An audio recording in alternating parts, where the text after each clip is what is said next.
saison football bi léemu ubbiwaat bientôt la CAN bientôt la Coupe du Monde 2022 bientôt les Jeux olympiques bu ngeen bëggee seetaan match yi sport bi télénovelas yi documentaires yi film yi séries lu ngeen bëgg dem leen abonné télé internet la télé de l'avenir avec Sartec Méga IPTV 8000 chaînes à 39 500 l'année box bi dañ koy jaay avec donc 30 000 francs abonnement bi 39 500 muy 69 500 année bi yëpp ngay seetaan chaîne bu la neex dootoo fay dara boo amee Smart TV abonnement bi rek ngay jënd à 39 500 donc télé internet la da ngay wifi sa kër mu koy doxal donc c'est la télé de l'avenir. Vous abonnez sur Sartec Méga IPTV contactez le 77 535 97 62 77 535 97 62. Bonsoir à tous et à tous, bonsoir à tous les suiveurs et à tous les inconditionnels de Grégoire Omnisport Dom Gaye Ndiaye warul tiir warul ragal maa ngi di bëggee di leen bëggee je vous souhaite de passer une excellente semaine de football en compagnie de Grégoire. Donc on va parler donc de la performance des Lions du Sénégal durant ce week-end de football. Donc aujourd'hui c'est le lundi, donc c'est normal qu'on parle de la performance des Lions du Sénégal durant ce week-end de football. Mais avant cela ñu ngi jaale la famille de Thiam 12e Gaïndé, donc l'ancien président du comité des supporters des équipes nationales du Sénégal Abdoulaye Thiam, donc plus connu sur le sobriquet noonu lañ koy woowe surnom bi Thiam 12e Gaïndé, est décédé ce dimanche des suites d'une longue maladie. Donc ñu ngi koy ñaanal yàlla ko yàlla yërëm xare ko àjjana. Donc vraiment il a donné donc vraiment toute sa vie au football sénégalais. Foo gis Léon 2002 partout foo dem di nga gis Thiam muy soutenir donc vraiment le football sénégalais ou bien le sport sénégalais. Donc l'une des images inoubliables ce sera celle où on le voit en 2002 but de Pape Bouba Diop aussi yàlla ko yàlla yërëm. Donc Thiam exulté, donc vraiment il a été toujours présent pour sa nation. C'est un grand patriote yàlla na ko yàlla yërëm xare ko àjjana, paix à son âme, que la terre lui soit légère. Ancien agent de la poste sénégalaise la, donc dafa sacrifier wu investir wu pour vraiment soutenir sans faille donc les sélections nationales. Malgré son âge, ce passionné donc ne ménageait aucun effort pour faire donc vraiment les déplacements pour soutenir donc les sélections nationales. Donc ex-président d'honneur 12e Gaïndé a failli payer donc de sa vie cet engagement inconditionnel parce que dafa am accident la am bu grave donc au retour du match d'ouverture de la CAN de Bissoko entre le Sénégal et l'Ouganda, donc en mai dernier. Mai bi passé dafa demoon ci match d'ouverture bi ba muy ñibbi si la am grave accident après donc quelques mois mai juin juillet août septembre octobre donc finalement il a rendu l'âme. Donc ñu koy ñaanal yàlla na ko yàlla yërëm xare ko aljana. Edouard Mendy France Football doit donc vraiment annuler son ballon d'or. Pourquoi moo ko annuler? Parce que liste ballon d'or 2020-2021 sans Edouard Mendy c'est une aberration, c'est absurde. Donc c'est donc vraiment donc non avenu, c'est pas normal. Vraiment, c'est pas normal. C'est une incongruité. Teguñu ko fenn Edouard Mendy, l'homme des clean sheets, le sauveur de Chelsea, le meilleur gardien au monde, qui ne figure pas sur la liste des 30 nominés pour le Ballon d'Or. Ballon d'Or, il vote bi démb à minuit la jeex, mais il faut dire que Ballon d'Or dañ ko war a sànni poubelle parce que amul sens sans Edouard Mendy. C'est pas logique.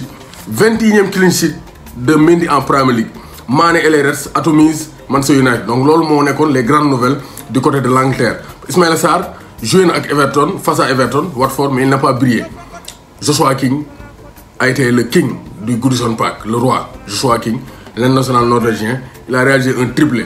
Alors que daaw ànd nañ ko Everton dugalul benn but, mais ci benn match mu dugal 3 buts au Toffees d'Everton. Donc ça c'est très clair. Donc Ismaïla Sarr à Watford 5 lañ dóor remontada 5 lañ dóor 5-2 lañ dóor Everton. Donc la première victoire de Claudio Ranieri. Donc belle performance de Ismaïla Sarr et de Watford. Edouard Mendy c'est le très haut niveau. Chelsea dafa doon 7-0. Edouard Mendy gis nañ action bi dafa génn taakale pour éviter donc vraiment d'encaisser le but.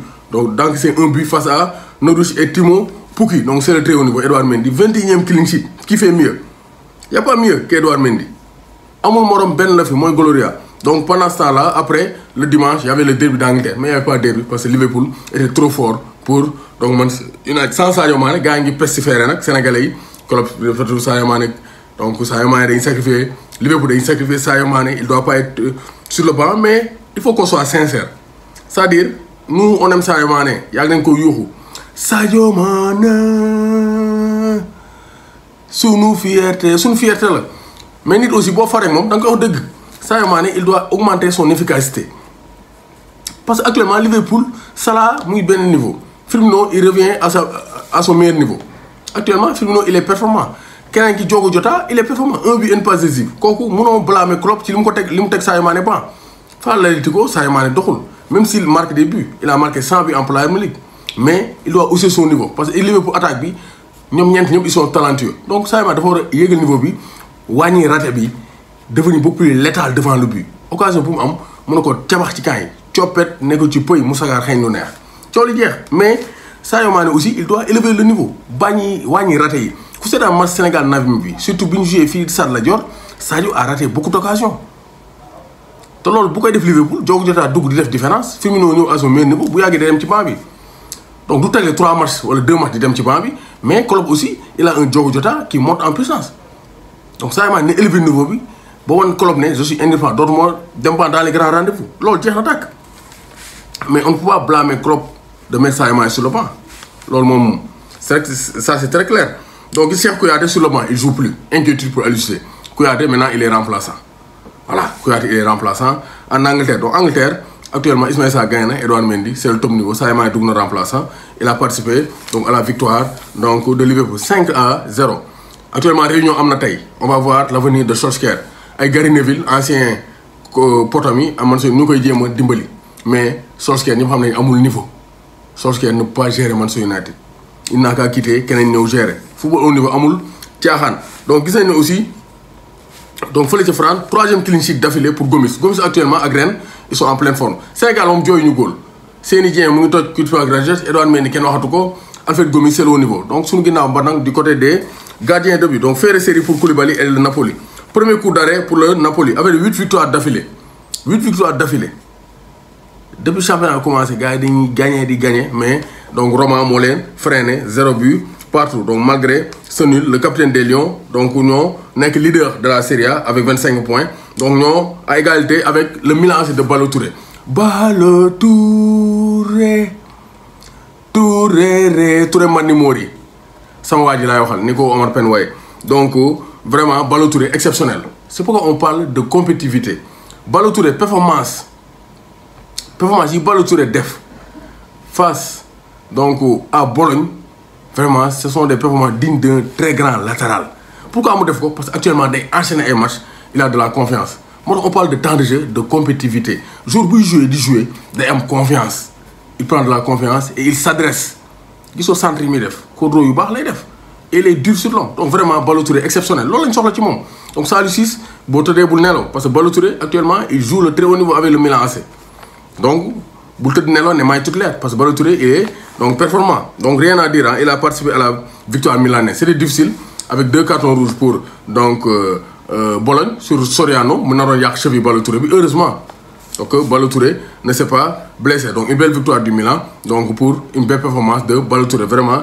il a été exceptionnel donc Villarreal Espagne daanu war nañ sans donc Boulaye Dia Alaves Mawloum Ndiaye ñoom ñoo gagné donc vraiment Mawloum Ndiaye ñoom ñoo dóor Cadiz donc vraiment une très bonne victoire Mawloum Ndiaye titulaire 90 minutes donc moom war naa mën a remplacer Cheikh Kouyaté ci milieu terrain bi Mawloum Ndiaye il peut être un challenger à Cheikh Kouyaté parce que xale la te soxor na muy jouer maintenant il enchaîne les matchs dans le championnat espagnol Pathé Ismaïla Ciss joué na ba 46 minutes mu génn ñoom Betis moo leen dóor 3 buts à 2 fële ca Espagne donc fële ca Allemagne encore une démonstration donc Bayern c'est le très haut niveau seen ginnaaw bandang donc dañoo dóor Hoffenheim 4 buts à 0 avec un nouveau but de Robert Lewandowski donc Bouna Sarr n'a pas joué comme d'habitude 45 minutes le jeu en Bundesliga depuis le début de la saison donc nag mu ngi noonu Aliou Cissé daal bëgg a gagner CAN ak ay remplaçants on va voir ce que ça va donner donc Turquie Famara Diédhiou ak Alanya Sport donc ñoom ñoo dóor Fenerbahçe